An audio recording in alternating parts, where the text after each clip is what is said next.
Je suis l'assistante administrative des programmes.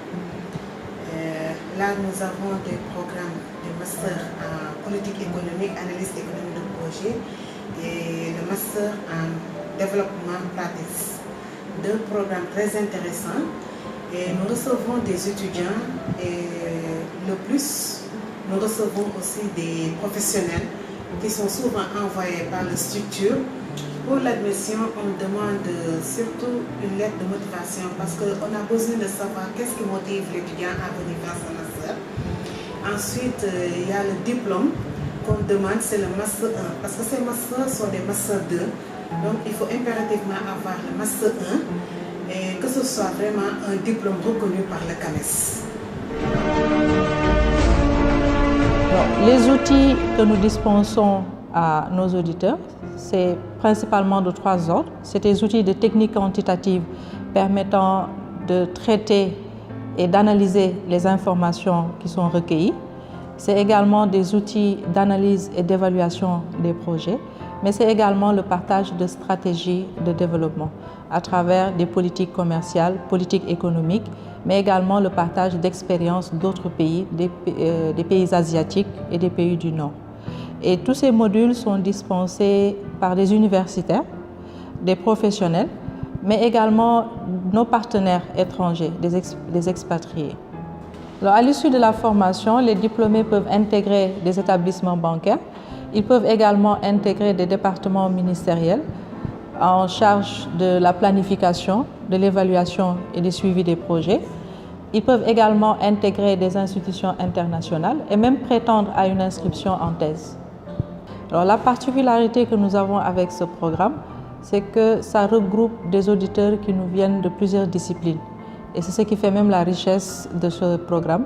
L'occasion de partager des expériences dans plusieurs domaines, dans le domaine de la santé, dans le domaine de l'éducation, dans d'autres domaines, parce qu'on a également des auditeurs qui sont des ingénieurs. Donc on regroupe beaucoup de disciplines et ça enrichit beaucoup le programme, le partage d'expériences entre les auditeurs, mais entre les auditeurs également et les intervenants. Ce qui m'a le plus marqué durant cette formation, c'est l'approche pédagogique et l'interaction qu'il y avait au sein même de ce master avec des professionnels qui venaient d'horizons divers. Cette formation m'a donné des outils pour vraiment évaluer, analyser et suivre les projets que je pilote. Et il faut que je reconnaisse que cette formation m'a permis d'avoir une promotion en interne, ce qui m'a d'ailleurs motivé à faire le MDP en 2015. C'est une formation très riche et très intéressante, car c'est une formation qui a des modules dont chacun aspire à un métier sur une expertise avérée. Mes motivations principales pour ce projet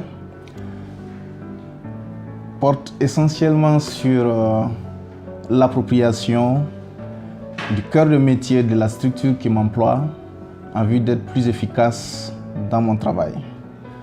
Je suis informaticien à la base et dans l'institution financière qui m'emploie, j'ai vraiment ressenti le besoin de connaître un certain nombre d'instruments, de mécanismes, d'outils relatifs à la politique économique, relatifs à la gestion des projets pour pouvoir être beaucoup plus efficace. Cette formation est très riche. Nous abordons beaucoup d'aspects aussi bien liés à la gestion de projet qu'à l'analyse économique. En particulier, le suivi évaluation a été particulièrement bénéfique pour moi, notamment pour l'identification et la détermination des indicateurs de suivi et de résultats. Toutes choses qui ont vraiment apporté un plus dans mon travail. J'ai beaucoup apprécié les échanges avec les différents étudiants. C'était vraiment un esprit collaboratif. Cette formation m'a permis d'avoir la mobilité que j'espérais tant en quittant la direction des systèmes d'information où j'ai passé une quinzaine d'années pour rejoindre la direction de la prévention des risques, ce qui me permet d'avoir un certain recul par rapport aux activités qui sont menées et d'apporter une plus-value.